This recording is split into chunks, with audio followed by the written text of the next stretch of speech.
Ako, napupunta sa video. eto na mga kababayan ko, pakinggan nyo to ha. Pakinggan nyo ng buo ito. Oo, eto na mga kababayan ko, bago natin bigyan ng reaction, Meme Peoples, pasok! GMP, binokin ko yan. Nagpunta siya ng BJMP isang beses, alas 11 ng gabi. Tapos may isa pang beses pala siyang nagpunta bago yung alas 11 ng gabi. Ang BJMP po ay yung BJMP Camp Bagong Diwa. Kulungan po siya. At ang mga nakakulong doon yung mga high profile criminals. Nandun din po si Tebes. Nandun din si Ka Angel ng Iglesia ni Cristo.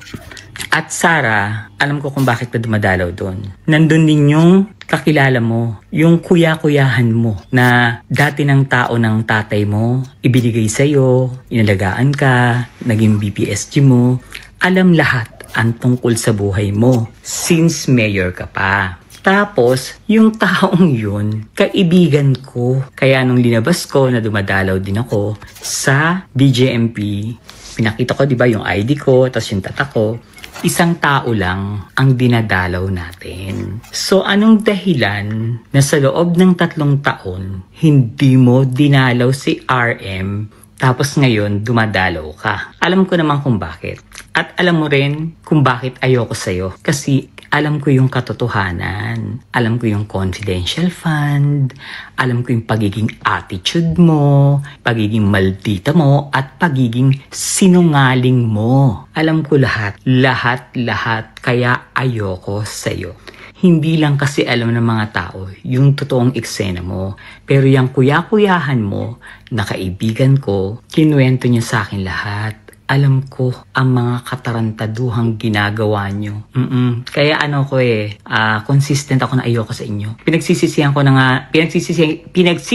na sinuportahan ko ang si Duterte. Pero ikaw hindi kita sinuportahan. Kilala na kita. Diyos ko. Excuse me po. Dumadalaw ka sa BJMP dahil sinecheck mo na baka may gumamit dun sa kuya-kuyahan mo. Na baka mamaya wala na dun, di ba? Dahil yun yung nakakaalam ng lahat ng totoo. Kung ano, ang confidential fund, intelligence fund, ang Mary Grace Piaros, ang pagnanakaw nyo, ang pagpapapatay nyo, lahat-lahat. At dun siya nakakulong pero hindi siya pwedeng patayin dun. Pag nasa BJMP ka, hindi ka pwedeng patayin. At pag pinatay si RM, ikaw ang mananagot. Pumunta ka doon. Allah ka, Sarah, sino yung RM? Ano yun? Richard Mille? Alam nyo ba mga kababayan, may reloko nun yung RM. Oo, alam nyo ba yung kaibigan ko mayaman na taga-Amerika? Oo, nakita ang shot ko. Aba mga kababayan wala, binayaran on the spot. Magkano yan? Inisyuhan ng cheque. Oo. Yan, si Ninang Lilito Nini. Biruin nyo ba naman regaluhan ako niya ng boss na relo? Si Ninang naman pag niregaluhan mo ko, galing ka ng Switzerland, ang walang-wala ng ganon na regalo, ang Philip Patek. Kung walang-wala na talaga, yung Rolex na lang. Wag yung mga boss.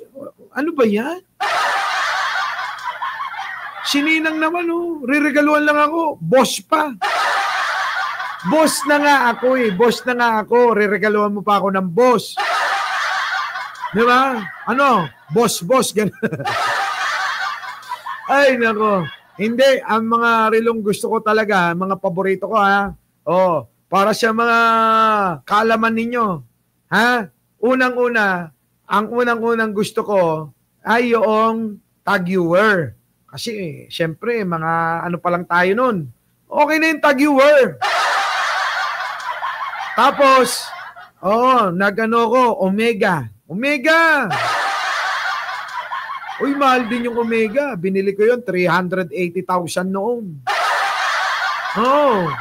Noong unang panahon pa yun hard to find yung, alam nyo, mahilig ako sa ganon. Yung mga gamit na, gusto ko yung mahirap bang hanapin, yung bang, sabi nga nila, hard to find. Di ba? Eh kaya lang, mga natatagpuan ko, hard to get. Mga ganon ha. Yan, mga kababayan. Ninang ha, sa susunod, PBBM lang malakas, alam mo na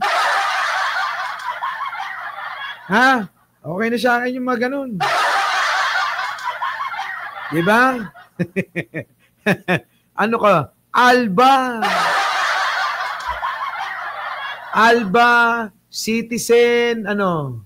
Ano ba yung relo nung araw? Benetton. nung elementary ko, ganyan ang mga relohan ko eh. Alba, Citizen, Benetton. Di ba? Tapos nauso yung Swatch. Di ba yung Swatch? Plastic. Di ba? Plastic yung Swatch. Yun. Yan. Tapos, nauso na yung Casio. Timex. Ayan. Mga ganyan. Pag Rado, nako, yung gold-plated na Rado, iba na yan. Pero sana, Ninang Lili Tonini, nasa Switzerland ka. Baka naman pwede yung Rolex na lang. Kung walang-wala talaga, hindi naman ako masyelan eh.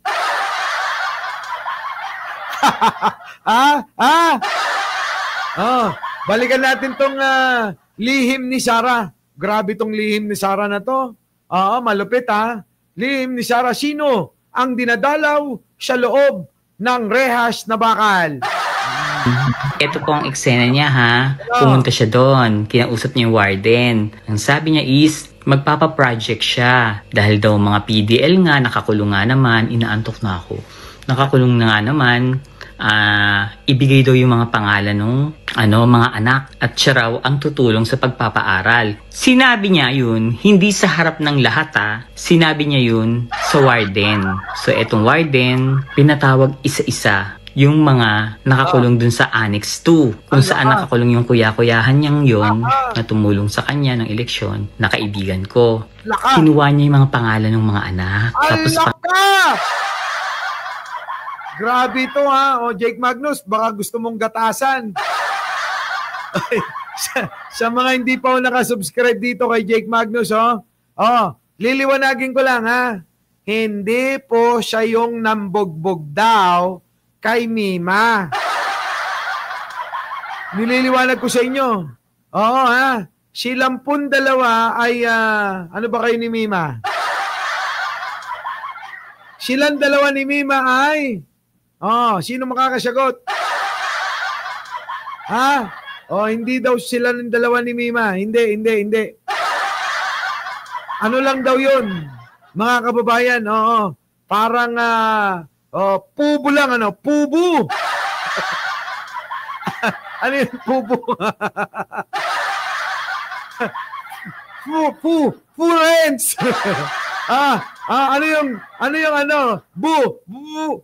Pubo. Friends with benefits. Ay, naku. Wala. Hindi. Hindi pa sila nag-aanon. Wala pa, no? Hindi pa kayo nagbengbangan, di ba? Hindi pa sila nagbengbangan. Magsasabi naman yan ng totoo eh. Wala. Yung nakikita nyong mga kiss-kiss na ganon, AI yon, AI. Pagkatapos po ng AI, nag-IE. Ano? Sabi nila Jake tsaka ni Mima, "Uy, Boss Mike, hindi yung totoo, AI yun." Oo, sige na. Pagkatapos ng AI video na yon, ano nangyari? IE na. IE. Uy. Isa pa to. Nandito pa yung, kayo, nagpapakita kayo, baka hindi ko mapigil yung bibig ko. Sige. Kayong dalawa, mag-live na kayong dalawa dun sa, eto pa. Nagkasabay-sabay na. Eto pa si Chris Ulo. Nako! Tigilan nyo ako, baka mamaya kung ano na masabi ko rito. Baka mamaya masabi ko na si Ballpoint tsaka si Munting Tinig eh. Ibang klase itong magtatropa na to. Tropa-tropa lang pero mga kababayan, mga nagtatabihan.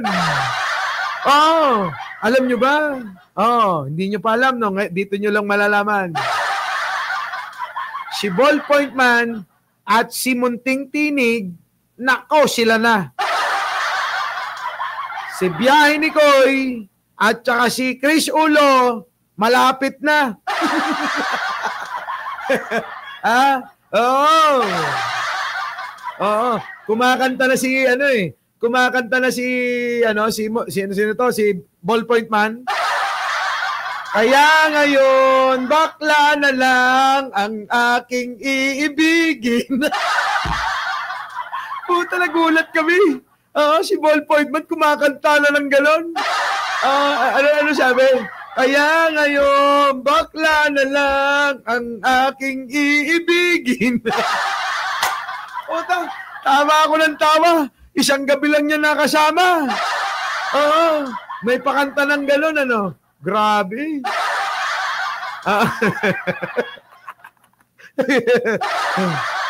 Di ba?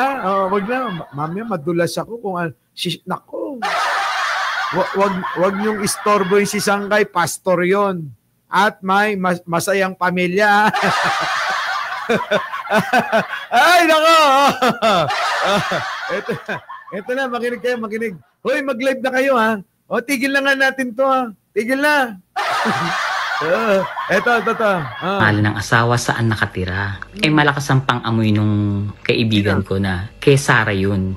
Hindi siya nagbigay ng pangalan. Hindi niya binigay yung pangalan ng mga anak niya at ng asawa niya at kung saan nakatira. Kasi alam ng asawa ko, ng kaibigan ko, yung gagawin ni Sarah. Pakikidnap niya yung mga bata. Papapatay niya para hindi magsalita si Caramil.